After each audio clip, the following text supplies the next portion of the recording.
See, children is the lowest form of procreation. That's the easy form. Yes, that's the lowest.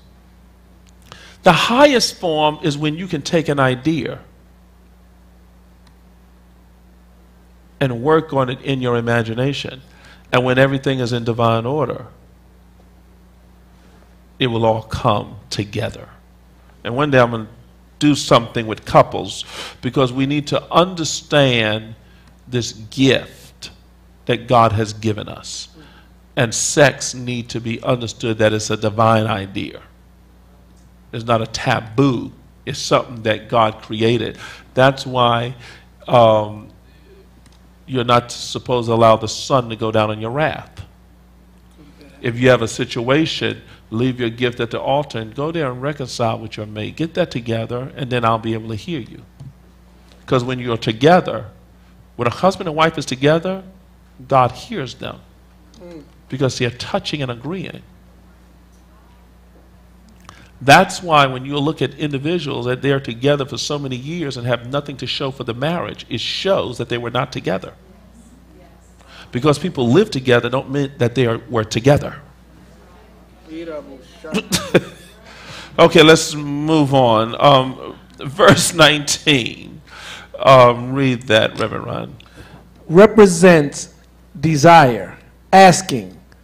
The two are thought and feeling, which must agree touching anything that they shall ask. Good. So when any two touch and agree, the two here that I want to bring together to touch and agree is your thought and feeling. I want to take it further than just two people touching and agreeing.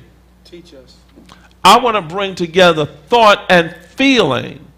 When thought and feeling is in agreement, then whatever you shall ask is going to be answered. Verse 3, verse 20, we explained it like this.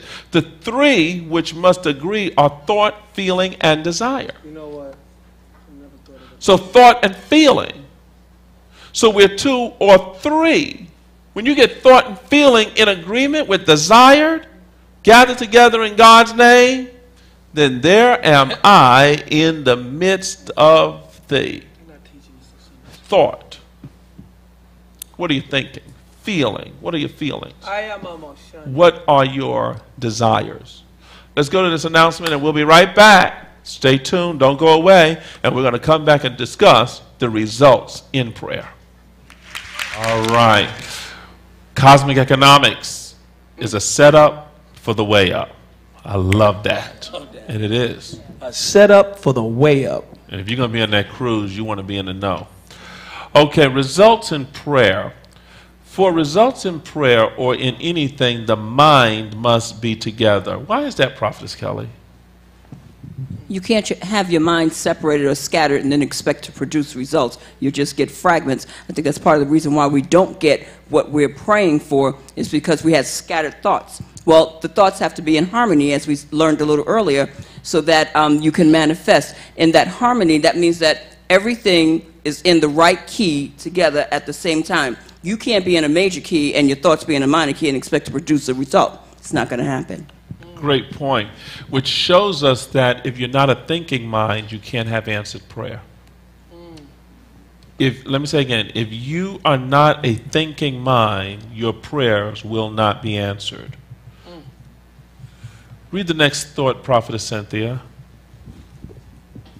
The thought, feeling, and desire of the mind must be together. See, everything must be touching and agreeing, happening in harmony. As Prophetess Kelly is saying, one thing can't be in a minor key and another thing in a major key. It's got to work together. It's got to be in sync.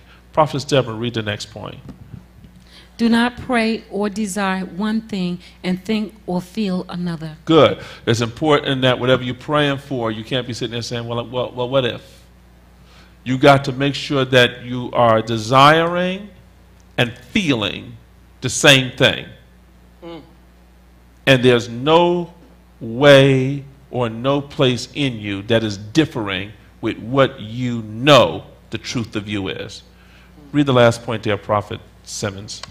You must know what you want. Good. If you don't know what you want, Reverend Ron, what's going to happen with that prayer?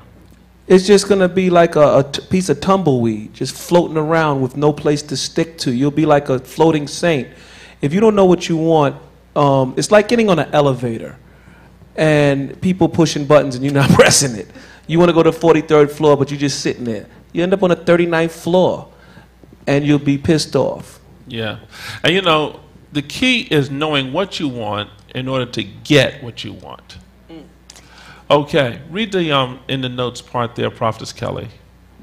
Prayer may also be defined as a spiritual mental process of getting the thought, feeling, and desire of the mind together on one accord.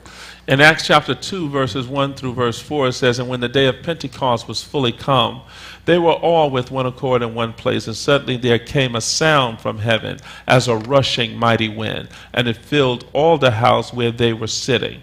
And there appeared unto them cloven tongues like as of fire, and it set upon each of them.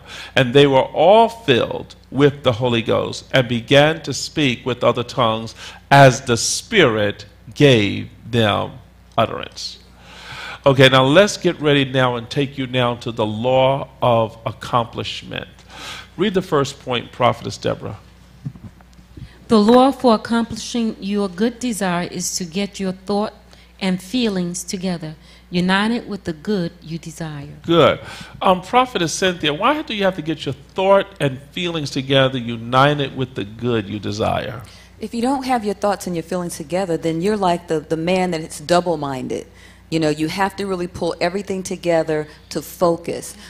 Your thoughts will say one thing, but if your feelings aren't in sync, see, the feelings are stronger. So that's the thing that's probably going to manifest. You have to unite the two. If they're not united, you're pulling in two different directions, so then you can't manifest when you're in that state. Good. Your feelings are stronger. Powerful point. There's one thing to have the thought, but when you produce the feeling, that now gives the thought the full license to become. Because see, that fulfillment is fulfillment. Once you can feel it, you can feel it. Read the next point, Prophet Simmons. I am the making power. Hold on, say that again. I am the making power. Say that one more time. I am the making power. Again. I am the making power. Read on. The creative power of God's works in the midst of a together mind and produces the desired results. Good. I am the making power. Prophetess Kelly, read the last point. Know exactly what you want.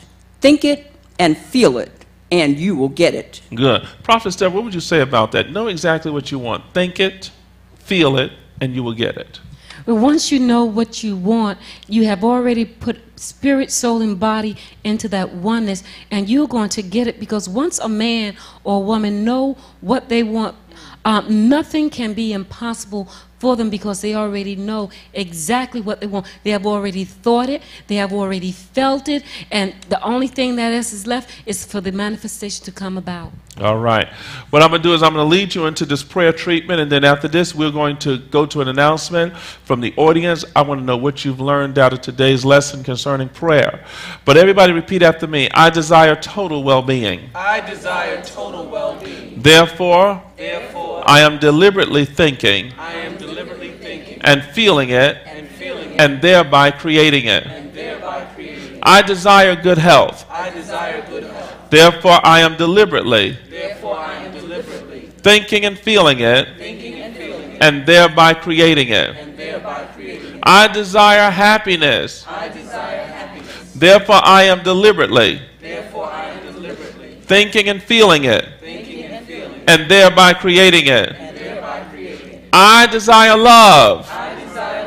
Therefore, I am deliberately thinking and feeling it and thereby creating it. I desire success and prosperity. Therefore, I am deliberately thinking and feeling it and thereby creating it. I desire infinite money. Therefore, I am deliberately